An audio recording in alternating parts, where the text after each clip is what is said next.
Willkommen zu den Übungsgesprächen auf Deutsch mit Geschichten. Bist du bereit, dein Deutsch zu üben und fließender zu werden? Lass uns anfangen. Es war einmal ein Schneider, der 3 Söhne und nur eine Ziege hatte. Die Ziege gab Milch, die die ganze Familie ernährte, also benötigte sie gutes Futter und musste jeden Tag grasen gehen. Die Söhne wechselten sich ab, sie hinauszubringen. Eines Tages brachte der älteste Sohn sie auf den Kirchhof, wo das beste Gras wuchs. Er ließ sie dort fressen und spielen. Als es Zeit war, nach Hause zu gehen, fragte er: »Ziege, hattest du genug?« Die Ziege antwortete: »Ich habe so viel gegessen, nicht ein Blatt mehr rühr ich an, meh.« »Meh, dann lass uns nach Hause gehen«, sagte der Sohn. Er nahm das Seil von ihrem Hals, führte sie zurück zum Stall und band sie sicher an. Der alte Schneider fragte: »Hat die Ziege genug gegessen?« Der Sohn sagte: »Oh ja, sie hat so viel gegessen, dass sie kein Blatt mehr anrühren wird.« Aber der Vater wollte sicher gehen, also ging er in den Stall, streichelte die Ziege und fragte: »Ziege, bist du zufrieden?« Die Ziege antwortete: »Wie kann ich zufrieden sein? Ich sprang zwischen den Gräbern umher und fand kein Futter, also ging ich leer aus, meh.« »Meh, was höre ich da?«, rief der Schneider. Er rannte nach oben und sagte zu seinem Sohn: »Hey, du Lügner! Du hast gesagt, die Ziege sei satt, aber du hast sie hungern lassen.« Wütend griff er nach einem Zollstock von der Wand und jagte den Sohn aus dem Haus. Am nächsten Tag war der zweite Sohn an der Reihe. Er fand einen Platz am Gartenzaun, wo gutes Gras wuchs, und die Ziege fraß alles. Als es Zeit war, nach Hause zu gehen, fragte er: »Ziege, bist du zufrieden?« Sie antwortete: »Ich habe so viel gegessen, nicht ein Blatt mehr rühr ich an, meh.« »Meh, dann lass uns nach Hause gehen«, sagte der Sohn. Er führte sie zurück in den Stall und band sie fest. Der alte Schneider fragte wieder: »Hat die Ziege genug gefressen?« Der Sohn antwortete: »Oh ja, sie hat so viel gegessen, dass sie kein Blatt mehr anrühren wird.« Der Schneider glaubte ihm nicht, also ging er in den Stall und fragte: »Ziege, bist du zufrieden?« Die Ziege antwortete: »Wie kann ich zufrieden sein? Ich sprang zwischen den Gräbern umher und fand kein Futter, also ging ich leer aus, meh.« »Meh, dieser böse Junge«, rief der Schneider. »Wie konntest du so ein gutes Tier hungern lassen?« Er rannte nach oben und jagte den zweiten Sohn mit dem Zollstock aus dem Haus. Jetzt war der dritte Sohn an der Reihe. Er wollte es besser machen, also fand er einige Sträucher mit den besten Blättern und ließ die Ziege davon essen. Als er abends nach Hause gehen wollte, fragte er: »Ziege, bist du zufrieden?« Die Ziege antwortete: »Ich habe so viel gegessen, nicht ein Blatt mehr rühr ich an, meh.« »Meh, dann lass uns nach Hause gehen«, sagte der Sohn, führte sie in den Stall und band sie fest.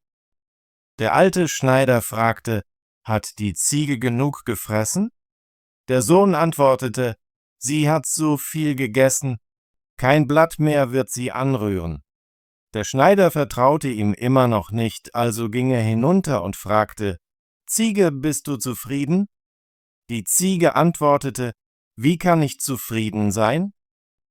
Ich sprang zwischen den Gräbern umher und fand keine Blätter, also ging ich leer aus, meh.« »Meh!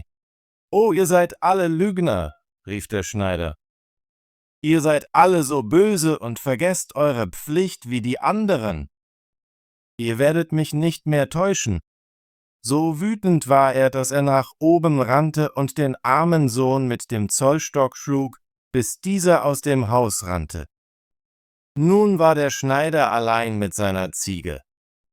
Am nächsten Morgen ging er in den Stall, streichelte die Ziege und sagte: »Komm, mein liebes Tierchen, Ich werde dich selbst zum Fressen bringen. Er nahm die Ziege am Seil und führte sie zu grünen Hecken und wilden Pflanzen, wo Ziegen gerne fressen. Jetzt kannst du so viel essen, wie du willst, sagte er, und ließ sie bis zum Abend fressen. Dann fragte er, Ziege, bist du zufrieden? Sie antwortete, ich habe so viel gegessen, nicht ein Blatt mehr rühre ich an, Mäh. Mäh, dann lass uns nach Hause gehen, sagte der Schneider und führte sie zurück in den Stall und band sie sicher an. Bevor er ging, drehte er sich um und fragte, bist du jetzt zufrieden? Doch die Ziege verhielt sich nicht besser und rief, wie kann ich zufrieden sein? Ich sprang zwischen den Gräbern umher und fand keine Blätter, also ging ich leer aus. Meh. Meh. Als der Schneider das hörte, war er schockiert und erkannte, dass er seine 3 Söhne umsonst weggeschickt hatte. Warte, du undankbares Geschöpf, rief er. Es genügt nicht, dich fortzujagen. Ich werde dafür sorgen, dass du dich unter ehrlichen Schneidern nicht mehr blicken lässt. In Eile rannte er nach oben, schnappte sich seine Rasierklinge, schäumte den Kopf der Ziege ein und rasierte sie glatt. Da der Zollstock dafür zu gut war, nahm er die Peitsche und schlug sie so fest, dass sie schnell wegrannte.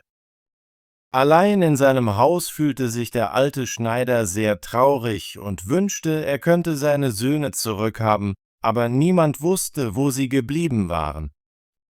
Der älteste Sohn war ein Lehrling bei einem Zimmermann geworden.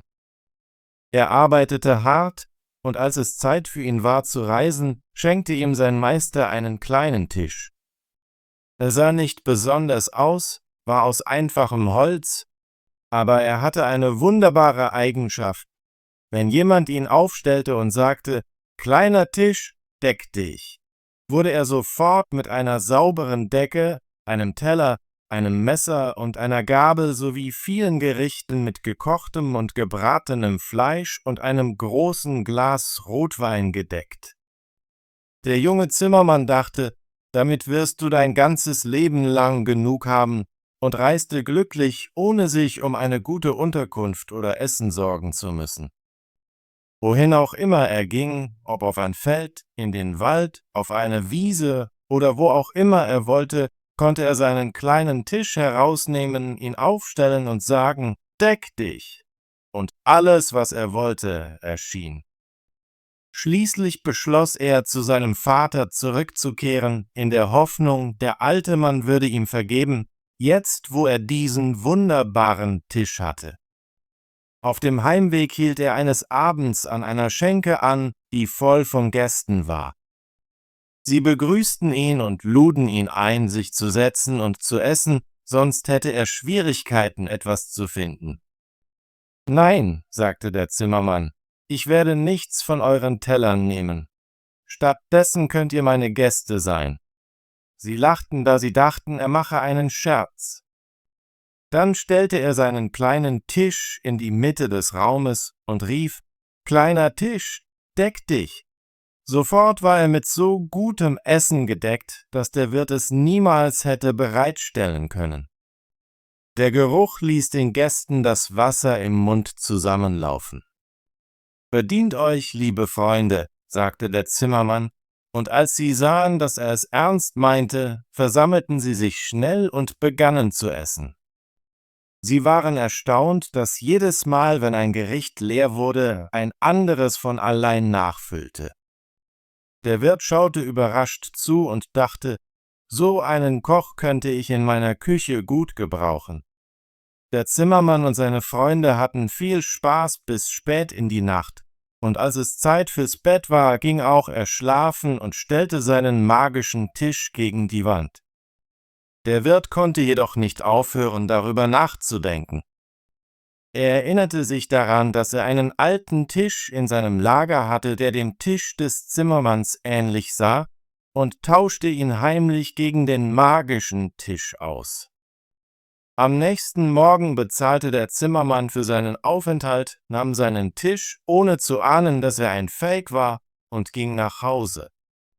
Gegen Mittag erreichte er das Haus seines Vaters, der ihn mit großer Freude empfing.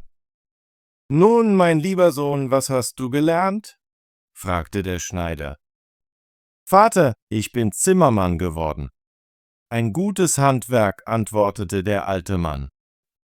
»Was hast du aus deiner Lehre mitgebracht?« »Vater, das Beste, was ich mitgebracht habe, ist dieser kleine Tisch.« Der Schneider betrachtete ihn genau und sagte, »Damit hast du nichts Besonderes gemacht.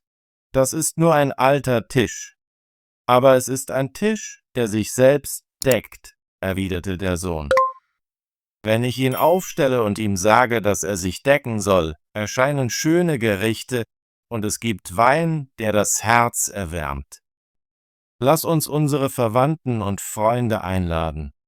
Sie werden ein schönes Mahl genießen.« Als die Familie versammelt war, stellte er den Tisch in die Mitte des Raumes und sagte, »Kleiner Tisch, deck dich.« Aber der kleine Tisch tat nichts und blieb leer wie jeder andere gewöhnliche Tisch. Der arme Zimmermann merkte, dass sein Tisch ausgetauscht worden war, und er fühlte sich beschämt, dort wie ein Lügner zu stehen. Die Verwandten lachten ihn aus, und sie mussten ohne Essen und Trinken gehen.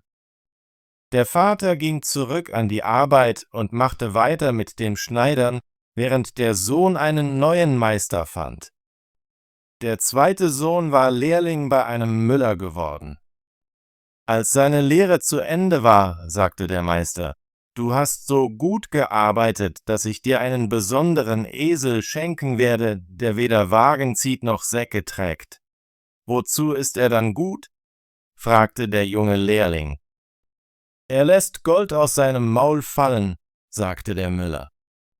»Wenn du ihn auf ein Tuch stellst und Bricklebrit sagst, lässt er Goldmünzen für dich fallen.« »Das ist wunderbar«, sagte der Lehrling, dankte dem Meister und machte sich auf in die Welt. Wann immer er Gold brauchte, musste er nur Bricklebrit zu seinem Esel sagen, und es regnete Goldmünzen, die er vom Boden auflas. Wohin er auch ging, genoss er das Beste von allem und hatte immer eine volle Geldbörse. Nach einer Weile dachte er, ich sollte meinen Vater besuchen. Wenn ich ihm den Goldesel bringe, wird er mir vergeben und mich wieder willkommen heißen. Er kam an die gleiche Schenke, wo der Tisch seines Bruders ausgetauscht worden war. Als er seinen Esel hineinführte, versuchte der Wirt, ihn ihm abzunehmen und anzubinden, aber der junge Mann sagte, »Mach dir keine Sorgen, ich werde meinen Esel selbst in den Stall bringen, denn ich möchte sehen, wo er bleibt.« Der Wirt fand das seltsam und nahm an, ein Mann, der auf seinen Esel aufpassen muss, kann nicht viel Geld haben. Doch als der junge Mann 2 Goldmünzen herauszog und den Wirt bat, ihm etwas Gutes zu essen zu bringen, wurden die Augen des Wirts groß, und er eilte, um das beste Essen zu finden. Nach dem Mittagessen fragte der junge Mann, wie viel er schulde. Der Wirt sah eine Gelegenheit, ihm mehr abzuverlangen, und sagte, er müsse 2 Goldmünzen mehr bezahlen. Der Lehrling griff in seine Tasche, aber sein Gold war verschwunden. »Warte kurz, Wirt«, sagte er, »ich hole etwas Geld«, aber er nahm das Tischtuch mit ihm. Der Wirt konnte das nicht verstehen und war neugierig, also folgte er ihm heimlich. Als der junge Mann die Stalltür abschloss, spähte der Wirt durch ein Loch im Holz. Der Gast breitete das Tuch unter dem Esel aus und rief, »Bricklebrit«.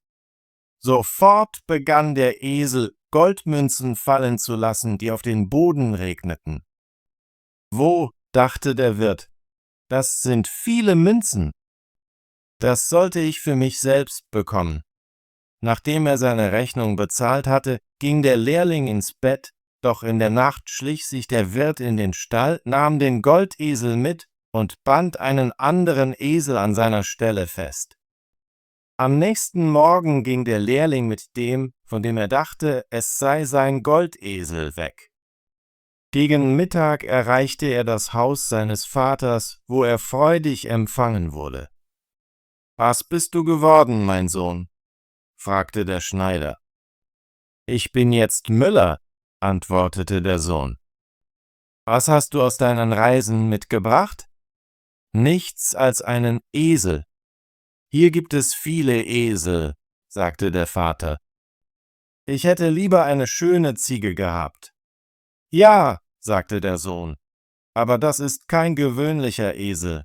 Er lässt Gold fallen, wenn ich Bricklebrit sage. Lass uns unsere Verwandten einladen, und ich werde sie reich machen. Das klingt gut für mich, sagte der Schneider, dann muss ich nicht mehr mit der Nadel arbeiten. Und er ging hinaus, um alle zusammenzurufen. Als alle angekommen waren, breitete der Müller sein Tuch aus und führte den Esel in den Raum. Jetzt schaut, sagte er und rief, Bricklebrit. Doch es fielen keine Goldmünzen, denn der Esel hatte dieses Talent nicht, und es war klar, dass es sich nur um einen gewöhnlichen Esel handelte. Der arme Müller fühlte sich betrogen und entschuldigte sich bei seinen Verwandten, die mit leeren Händen gingen. Der alte Schneider musste zurück an die Arbeit, und der Sohn fand einen anderen Meister. Der dritte Sohn wurde Lehrling bei einem Drechsler und brauchte am längsten, um sein Handwerk zu lernen. Seine Brüder schrieben ihm, wie schlecht es gelaufen war und wie der Wirt sie um ihre Geschenke betrogen hatte, kurz bevor sie nach Hause zurückkehrten. Als der Drechsler seine Lehre abgeschlossen hatte und bereit war zu reisen, gab ihm sein Meister einen Sack mit einem Knüppel darin. »Ich kann den Sack tragen«, sagte der Drechsler, »aber wozu den Knüppel? Er macht ihn nur schwer.« »Ich sag dir, wozu«, antwortete der Meister. »Wenn dir jemand wehtun will, sag einfach, aus dem Sack Knüppel, und der Knüppel springt heraus und verprügelt ihn so, dass er eine Woche lang nicht mehr bewegen kann. Er hört nicht auf, bis du sagst, in den Sack Knüppel.« Der Lehrling bedankte sich, schwang den Sack über die Schulter, und wann immer ihm jemand zu nahe kam, rief er, aus dem Sack Knüppel, und der Knüppel sprang heraus und schlug jeden, der ihn belästigte, bis dieser zu schwer verletzt war, um weiterzumachen. An diesem Abend kam er an die Schenke, wo seine Brüder betrogen worden waren. Er stellte seinen Sack auf den Tisch und begann, über die erstaunlichen Dinge zu prahlen, die er in der Welt gesehen hatte. »Ja«, sagte er, »die Leute können einen Tisch finden, der sich selbst deckt, oder einen Goldesel, und das sind großartige Dinge, aber sie sind nichts im Vergleich zu dem Schatz, den ich in meinem Sack habe.« Die Ohren des Wirts perkten sich auf. »Was könnte das sein?«, dachte er. »Der Sack muss mit Juwelen gefüllt sein. Ich könnte sie günstig bekommen, denn gute Dinge kommen bekanntlich im Dreierpack.« Als es Zeit fürs Bett war, legte sich der Gast auf die Bank und benutzte den Sack als Kissen. Der Wirt, der dachte, der Gast schlafe, ging leise, um die Säcke auszutauschen. Doch der Drechsler hatte darauf gewartet. Gerade als der Wirt seinen Plan in die Tat umsetzen wollte, rief er, »Aus dem Sack Knüppel!« Sofort sprang der Knüppel heraus und begann, den Wirt zu verprügeln. Der Wirt flehte um Gnade, aber je mehr er rief, desto härter schlug der Knüppel zu, bis er erschöpft zu Boden fiel. Der Drechsler sagte, wenn du den Wunschtisch und den Goldesel nicht zurückgibst, beginnt das Verprügeln von Neuem. »Oh nein«, rief der Wirt demütig. »Ich werde alles gerne zurückgeben, lass nur diesen verfluchten Knüppel wieder in den Sack gehen.« Der Lehrling antwortete, »Ich werde Gnade vor Recht ergehen lassen, aber du solltest dich besser nicht wieder in Schwierigkeiten bringen.« Er befahl dann, »In den Sack Knüppel«, und ließ den Wirt ruhen. Am nächsten Morgen kehrte der Drechsler mit dem Wunschtisch und dem Goldesel zu seinem Vater zurück. Der Schneider war sehr glücklich, ihn wiederzusehen, und fragte, was er während seiner Abwesenheit gelernt hatte. »Lieber Vater«, sagte der Sohn, »ich bin Drechsler geworden, ein gewerblicher Beruf«, sagte der Vater. Was hast du aus deinen Reisen mitgebracht? Eine kostbare Sache, lieber Vater, antwortete der Sohn, einen Knüppel im Sack. Was? Rief der Vater, ein Knüppel. Das ist wahrlich deines Mühen wert. Den kannst du von jedem Baum schneiden, aber nicht einen wie diesen, lieber Vater. Wenn ich sage, aus dem Sack Knüppel, springt der Knüppel heraus und verprügelt jeden, der Böses im Schilde führt, und hört nicht auf, bis er am Boden liegt und um Gnade fleht. Mit diesem Knüppel habe ich den Wunschtisch und den Goldesel zurückgebracht, die der betrügerische Wirt meinen Brüdern genommen hat. Lass uns alle zusammenrufen und sie zu einem Fest einladen.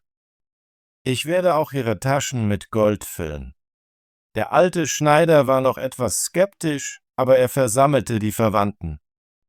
Dann breitete der Drechsler ein Tuch im Raum aus und brachte den Goldesel herein.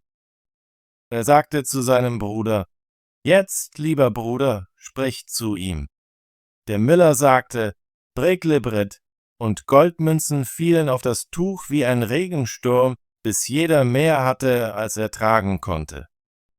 Dann nahm der Drechsler den kleinen Tisch heraus und sagte, »Jetzt, lieber Bruder, sprich zu ihm.« Sobald der Zimmermann sagte, »Tisch, deck dich«, war der Tisch schnell mit den köstlichsten Gerichten gedeckt. Sie hatten ein Fest, wie der Schneider es noch nie erlebt hatte, und die Verwandten blieben bis spät in die Nacht zusammen, alle glücklich und fröhlich. Der Schneider stellte seine Nadel, seinen Faden, seinen Zollstock und seine Gans zur Seite und lebte glücklich mit seinen 3 Söhnen. Aber was geschah mit der Ziege, die den Schneider dazu brachte, seine 3 Söhne wegzujagen? Ich werde es dir erzählen. Sie schämte sich für ihren kahlen Kopf und lief zu einem Fuchsloch, wo sie sich versteckte. Als der Fuchs nach Hause kam, war er vom Anblick der 2 großen Augen, die aus der Dunkelheit leuchteten, erschrocken und lief verängstigt davon. Ein Bär traf ihn, und als er sah, dass der Fuchs ängstlich aussah, fragte er, »Was ist mit dir los, Bruder Fuchs? Warum siehst du so erschrocken aus?« »Oh«, sagte der Fuchs, »eine wilde Bestie ist in meiner Höhle, und sie starrte mich mit feurigen Augen an. Wir werden sie vertreiben«, sagte der Bär und ging mit dem Fuchs zur Höhle. Doch als er die feurigen Augen sah, hatte er ebenfalls Angst und lief davon. Eine Biene traf ihn, und als sie sah, dass er besorgt war, sagte sie, »Bär, du siehst sehr besorgt aus. Was ist mit deiner gewohnten Fröhlichkeit passiert?« »Es ist leicht für dich zu sagen«, antwortete der Bär. »Es gibt ein wildes Geschöpf im Haus von Rotkäppchen, und wir können es nicht vertreiben.« Die Biene sagte, »Bär, ich bedauere dich. Ich bin ein schwaches, kleines Wesen, das du nicht einmal ansehen würdest, aber ich glaube, ich kann helfen.« Sie flog in die Höhle des Fuchses, landete auf dem glatten Kopf der Ziege und stach sie so fest, dass die Ziege aufsprang, »Meh, meh«, rief und panisch wegrannte. Bis heute weiß niemand, wo sie hingegangen ist. Tolle Arbeit! Möchtest du dein Deutsch üben und fließender werden? Bitte abonniere unseren Kanal und aktiviere die Benachrichtigungsglocke, damit du keine unserer kostenlosen deutschen Geschichten verpasst. Wir sehen uns im nächsten Video.